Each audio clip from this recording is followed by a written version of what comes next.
Welcome everybody. Today we're back in the toy box and we've got Fred's machine here and Fred. Hi there. You guys have all seen him, and this is Axel, my grandson. He's helping us today too. This machine started doing the brake switch not start. You can't get it to turn over, so we're going to change out this front brake switch. We'll show you guys how to do it. This brake switch is located right up there at the tip of my finger. I don't know, it's hard to get the camera angle in there to see it. It's right on the back side of the master cylinder. And what it does is, I don't know why on these machines, these and the XP1000s both, I don't know, there's probably other machines that do it too. The switch goes bad and then you can't start your machine all of a sudden. And if you're out on the trail, you can unplug that wire, which is really fun by the way, and stick a jumper in there and it'll let you start it, and then you just unplug that jumper wire until the next time you got to start it. So if you do that out on the trail, make sure you at least tape up that end when you're riding so you don't get dirt and mud in there, or plug it back onto the switch. It doesn't have to be on the switch, you just won't have tail lights, but it won't have tail lights if the switch goes out anyway. So, but that will let you jump start it and get a machine out of the woods anyway. So, but I will get that pulled out and we'll show you what it looks like. Alright, I got those out. Here's the stock one. And this is the Polaris version that I ordered through Rocky Mountain to replace it. They're identical, other than this, the new one has a pigtail and then it's also got a little smaller nut. But other than that, they're identical. And there's two lines in there, that a front and a back line. So you have these little washers. I didn't order those new. It's got the rubber seal in, so that goes on like that.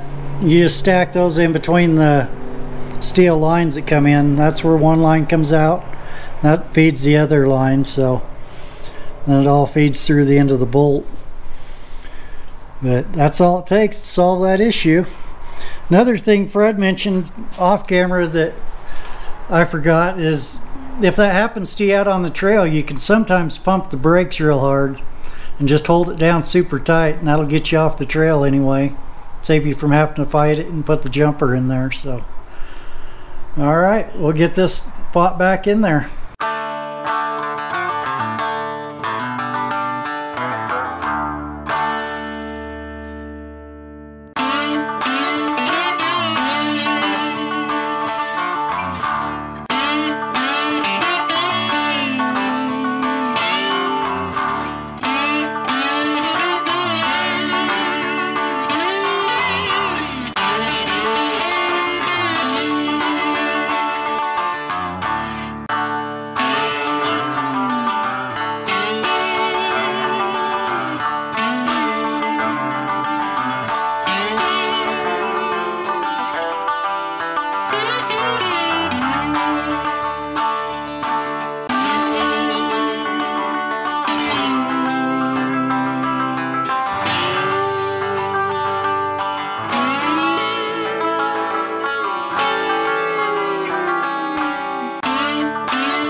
me 17, I think, off the wall.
All right.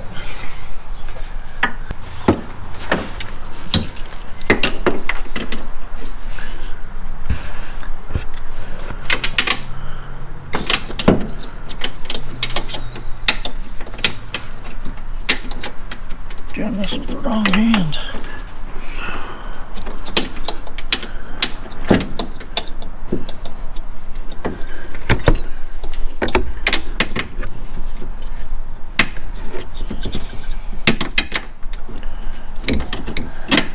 Through. Oh, okay.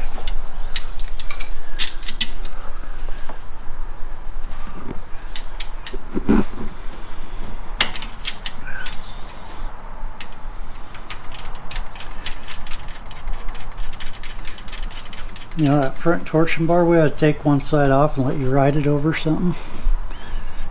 Makes a difference.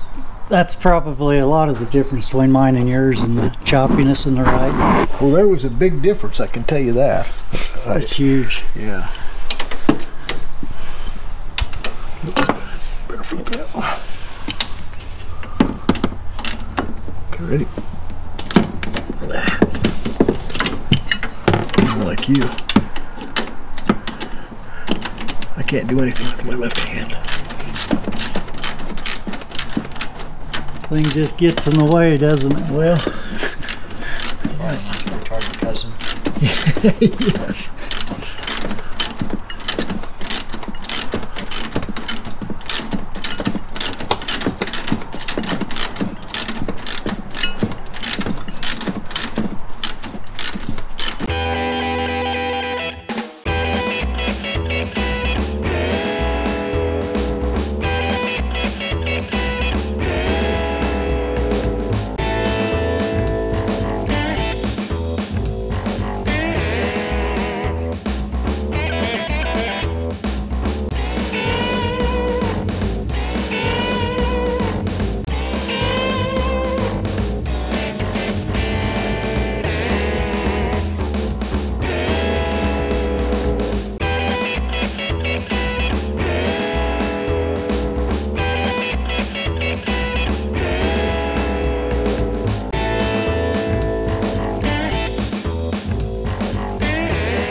Well, we got that done. Brakes work. When you do that, you lose so little fluid that you don't need to, usually, anyway, from what I've been told, and in this case, he had brakes as soon as we put it back together, so we don't have to bleed it.